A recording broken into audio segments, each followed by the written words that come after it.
you an injection with a real needle in a real arm for pain that's in an arm that's not there. After the Vietnam War, I worked a lot with Vietnam vets on post-stress syndrome.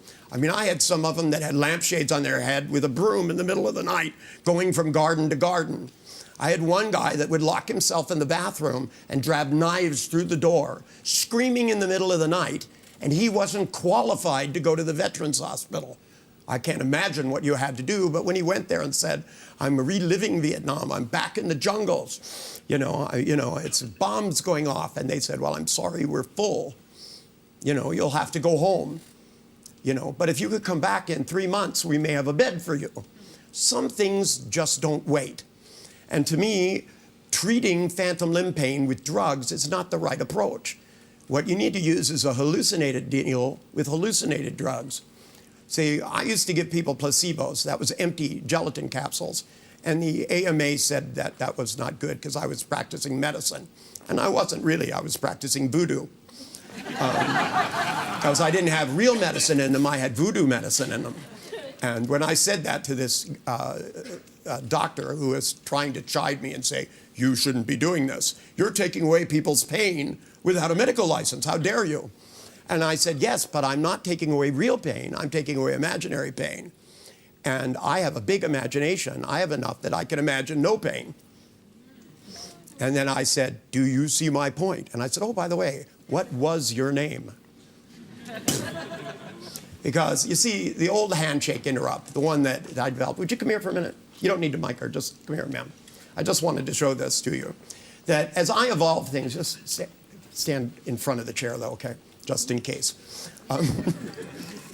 That when I developed the handshake interrupt, what I realized is that if you interrupt a single pattern of behavior and continue it somewhere, it's much better than if you just leave it hanging. So I took Milton's handshake interrupt and I changed it to this. So I just said, look at your hand. Notice the changing focus of your eyes as you close them and drop deep into a trance. That's right. Stand still, though, stiff as a board. That's right, while you relax comfortably.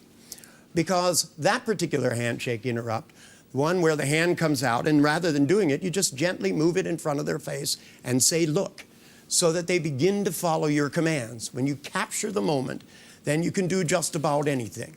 When they say it takes hundreds of hours, I'd like to squeeze the hundreds of hours into an instance so that people can realize in a moment I'm going to reach over and I'm going to touch her on the back and she's going to have a wildly great feeling, an unexplainable sense of well-being.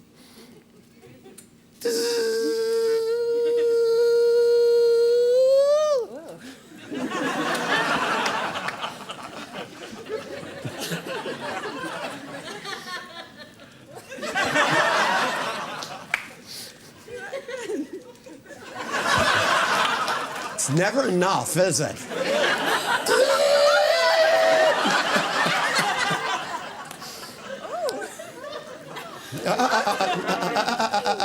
Careful, dear.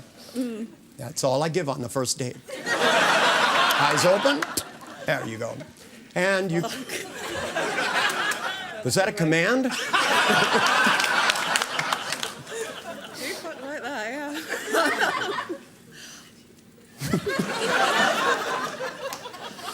Oh, gosh, yeah. Don't do that. I love the way she said that. Don't do that. That's okay. I just was going to say you could go sit back down now.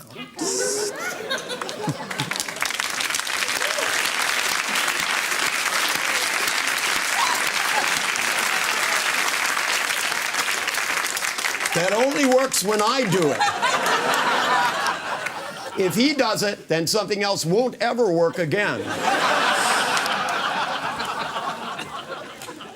Your God is a jealous God. Where did I read that? I read that somewhere once.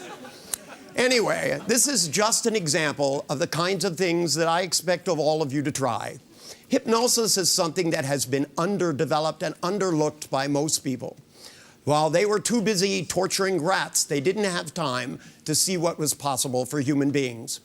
To me, all of it is about learning. And more importantly, learning is what it opens up the doorway to more freedom. And believe me when I tell you, freedom is absolutely everything. and love is all the rest. Thank you very much.